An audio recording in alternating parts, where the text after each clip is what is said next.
Although 4 goals on 8 shots, he's going to sit beside me for the rest of the night, and Calvin Pickett's going to start this second period. That Colorado game, Skinner was removed after 4. Pickard came in, gave up 5. The final was 9-1. Razor, I want to talk to you about the Oilers for a second here. They've been a recurring theme, for the Oilers' shortcomings. It's always going, blame the goalie, blame the goaltending. Skinner's not good enough. Look at the numbers. Pickard, it's like, man, you've got these nuclear weapons up front with McDavid and Draisaitl. Blame the goalie, blame the goalie.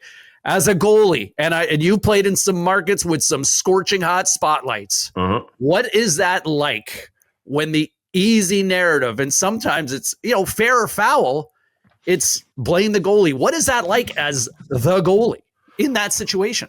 Well, there's a few different levels to it. I think just in general, if you've made it to the NHL as a goaltender, you're used to being blamed for every loss. Like you've somehow compartmentalized that growing up through minor hockey, through junior hockey or college hockey, and that you just know you're blamed if you lose and you're the hero if you win. That's just, you don't make it that far unless you somehow can handle that and deal with that. But and it's the big but is when you get to that level and you're again, like this was me in Toronto, right? This was me in Toronto. The first year I was, I played 72 games and won. And I knew everyone blamed me for missing the playoffs, but I was able to deal with that for the most part because I knew I put everything I had into the season. Like I won 37 times. I played 72 times. There was a bunch of games that we could go through that we didn't win. And Razor, just to interject on that, you tied or set a franchise record for most wins in team history, despite being on the outside there. Yeah, I was tied for the record. I mean, 37's a lot. Like it doesn't matter what season it is. It's a lot of wins. So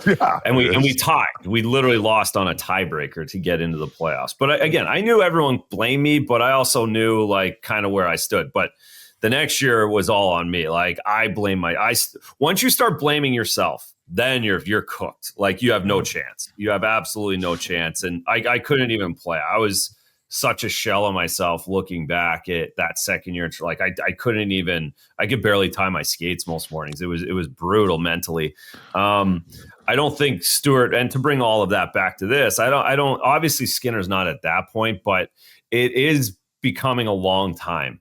It's becoming a long time where you really kind of have to rip the Band-Aid off. I give him a lot of credit for getting to the finals twice and getting pulled in the playoffs and still coming back. And that's a lot. And it's been pretty impressive how mentally tough he's been through times. And he's also from Edmonton, which adds a whole nother layer to it. Like his parents, his friends, his buddies.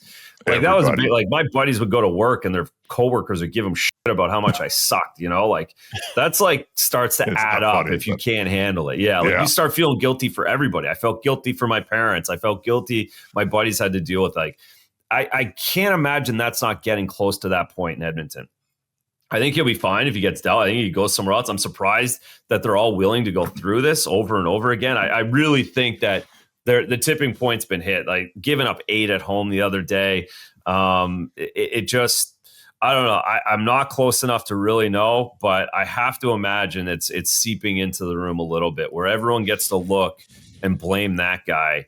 And if he isn't 100% sure of himself, even if it's 99, it gets really hard to play. Yeah. Do you see that in the room that guys start looking at you differently then? I don't think that really, like, guys do a pretty good job of sheltering that. I think, Kami would say, like, they're certainly saying stuff behind everybody's back, but I think around you're all on a team, right? You are trying to build each other up, and but that also, if you're thinking the wrong way, then that becomes pity, and that's not going to help either. No. So it just has to feel like the guys are on a little bit of eggshells out there, because that's typically what happens until you're completely out and done. But certainly Edmonton's not worried, doesn't want to be in that situation. And obviously they're in Edmonton, and now you got all these cell phones everywhere. Like, this is kind of example, not exhibit A, but kind of, and look, I love playing in Canada. A lot of guys do, but when things aren't going well and stuff like this starts happening, and Stuart Skinner wants to go get a steak and then somebody's saying, you stink, you can't go get a meal or something. Like, this is why some guys don't mind playing in Florida, because you can go, if things aren't working, you don't hear about it. But it is like, you just can't get away from it. And it has been kind of the narrative for a long time, which I think is unfair. But there are also some moments, we remember in the finals and a couple of goals where it's like, man, that was not good. And I'd love to blame that on somebody else, but can't really. So it'll be interesting to see how it works out. I'm getting messages online. I got some Edmontonians that follow me or whatever. Hey, who do you think we should get for a goalie?